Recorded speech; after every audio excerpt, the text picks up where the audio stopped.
श्री स्वामी समर्थ. स्वामी महाराज तुमच्या सर्व चांगल्या इच्छा पूर्ण करो ही स्वामींच्या चरणी प्रार्थना करते आणि आजच्या व्हिडिओला सुरुवात करते. पण त्या अगोदर चॅनलवरती नवीन असाल तर सबस्क्राईब करा आणि शेजारील बेल आयकॉनलाही प्रेस करा, म्हणजे माझ्या सर्व नवीन व्हिडिओचं नोटिफिकेशन तुम्हाला मिळेल आणि तुम्ही एक पण व्हिडिओ मिस करणार नाही. मंगळवारी म्हणजेच 26 नोव्हेंबरला आलेली आहे उत्पत्ती एकादशी. या एकादशीला उत्पन्ना एकादशी असं देखील म्हटलं जातं. उत्पत्ती एकादशी हे नाव या एकादशीला का पडलेलं आहे? कारण देवी एकादशी उत्पत्ती ही याच दिवशी झालेली होती, त्यामुळे याला उत्पत्ती एकादशी किंवा उत्पन्ना एकादशी हे नाव देण्यात आलेलं आहे. उत्पत्ती एकादशी भगवान विष्णूंना अतिशय प्रिय आहे. या एकादशीचं व्रत केल्याने मनुष्याला त्याच्या हजारो पापातून लाखो पापातून सुटका मिळत असते. उत्पत्ती एकादशीचं व्रत केल्यामुळे आर्थिक अडचणी, आर्थिक समस्या, त्याचबरोबर जे काही नकारात्मक शक्ती घरामध्ये आहे तर त्या सर्व संपून जात असतात आणि भगवान विष्णूंची भरभरून कृपाही आपल्यावरती येत असते. प्रत्येक महिन्यामध्ये 2 एकादशी असतात. एक कृष्ण पक्षात असते आणि एक शुक्ल पक्षामध्ये असते.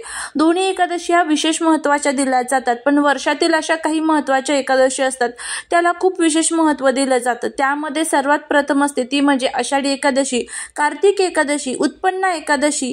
ह्या ज्या 3 एकादशी आहेत तर त्या विशेष महत्त्वाच्या असतात.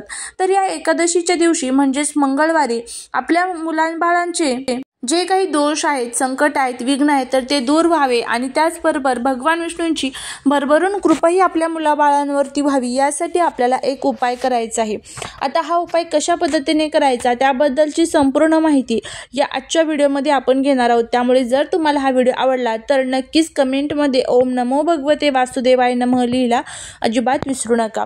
सर्वात महत्त्वाचं, या उत्पत्ती एकादशीच्या दिवशी आपल्याला आपल्या घरामध्ये जो रंगणात असतो तर त्यावरती अभिषेक करायचा आहे. अभिषेक करण्यासाठी काय करायचं, दूध घ्या, त्यामध्ये थोडीशी हळद टाकायची आणि हा दुधाने अभिषेक ओम नमो भगवते वासुदेवाय नमः म्हणत अभिषेक करायचा आहे. जर तुम्हाला शक्य झालं तर मुलांकडनं हा अभिषेक करून घ्या. मुलांनी जर हा अभिषेक केला तर मुलांच्या बुद्धीत देखील वाढ होते.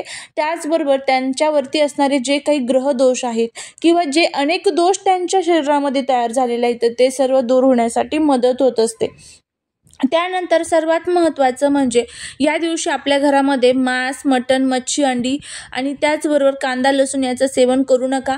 शक्य झालं तर हा उपवास आवर्जून करा.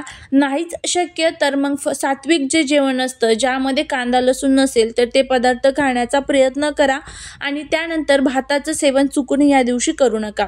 आता ही संपूर्ण माहिती आपण बघितलेली आहे, काय करायचं काय नाही. आता मुलांसाठी हा उपाय कशा पद्धतीने करायचा याची माहिती घेऊया. सर्वात महत्त्वाचं, हा उपाय तुम्ही मुलांसाठी मुलींसाठी करू शकता. घरामध्ये फक्त सूतक पिरियड्स नसावं. आता वेळ काय असणार आहे या उपाय करण्याची, तर उत्पत्ती एकादशीच्या दिवशी संध्याकाळी 5 ते 7च्या दरम्यान तुम्हाला हा उपाय करायचा आहे. हा उपाय करण्यासाठी तुम्हाला तुमच्या मुलांची कोणत्याही वयाची मर्यादा नाही. तुमचा मुलगा कितीही मोठा असला तरीही चालेल, कितीही लहान असला तरीही चालेल. मुलगा जर बाहेरगावी शिकण्यासाठी असेल तर कशा पद्धतीने हा उपाय करायचा तेही सांगणार आहे.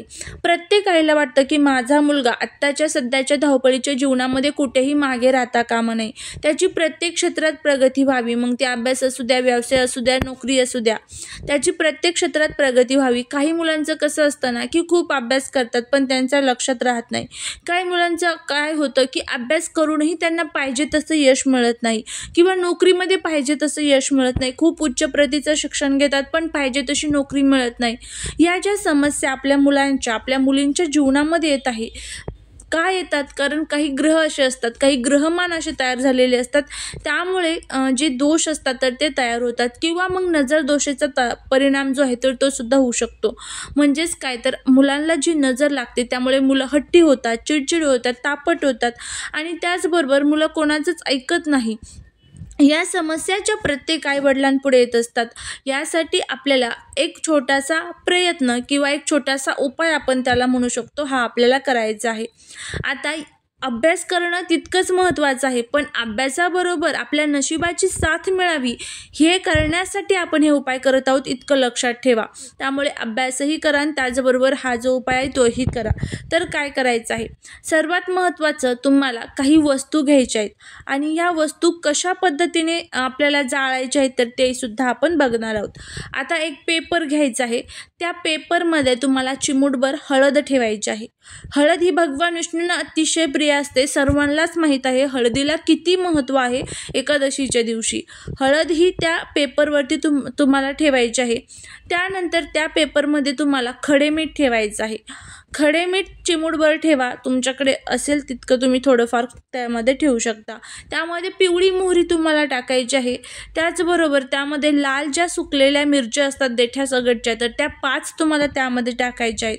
त्याचबरोबर आपल्याला त्यामध्ये लवंगा ठेवायच्या आहेत. लवंगा किती, तर 5 लवंगा आपल्याला त्यामध्ये ठेवायच्या आहेत. सर्वात प्रथम हळद, नंतर लवंगा, खडे मीठ आणि पिवळी मोहरी आणि त्यानंतर लाल मिरच्या.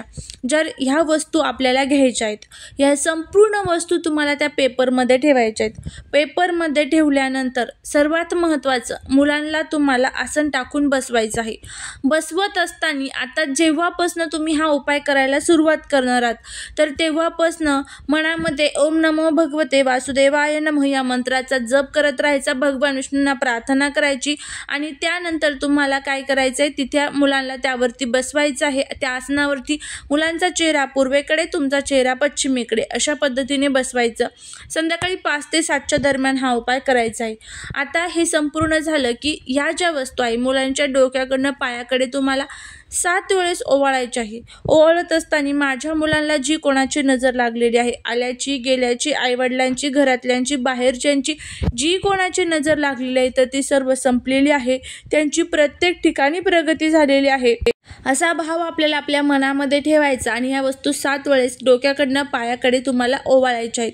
ओवाळत असताना ज्या पद्धतीने सांगितलेलं आहे ते करायचं आणि उपाय करत असताना चुकूनही कोणासोबत बोलायचं नाही. त्यानंतर आता तुमच्या घरामध्ये ह्या वस्तू जाळण्यासाठी जर सोय असेल तर तुम्हाला काय करायचं आहे, एखादं ताट घ्या किंवा एखादी प्लेट घ्या. त्यामध्ये तुम्हाला कापूर घ्यायचा आहे. कापूर प्रज्वलित करायचा. थोडासा जास्त जर टाकला तर अतिशय उत्तम आणि त्यामध्ये हे सर्व साहित्य तुम्हाला टाकायचं आहे. आणि जो पेपर आपण घेतलेला होता, 1-2 पेपरसुद्धा त्यामध्ये टाकायचे, जेणेकरून त्या वस्तू ज्या आहेत तर त्या थोड्याफार तरी जळतील. अशा पद्धतीने तुम्हाला ह्या सर्व जाळायच्या आहेत.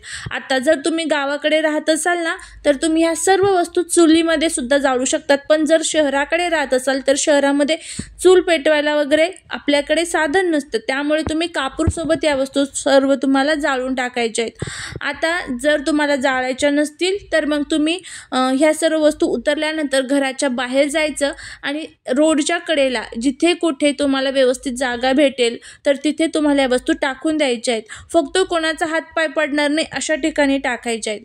आणि घरी येत असताना परत मागे वळून बघायचं नाही. घरात यायचं, हातपाय स्वच्छ धुवायचे आणि नंतर मग घरामध्ये प्रवेश करायचा.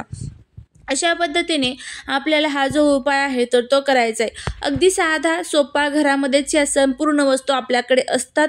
तुम्ही हा उपाय करून बघा, नक्की तुम्हाला त्याचा फायदा होईल.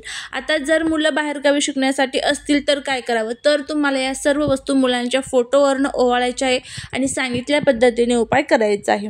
तर नक्की करून बघा, नक्कीच तुम्हाला त्याचे फायदे होतील. झालेली सेवा ही महाराजांच्या चरणी रुजू करते. व्हिडिओ जर आवडला असेल तर लाईक, शेअर आणि सबस्क्राईब करायला विसरू नका.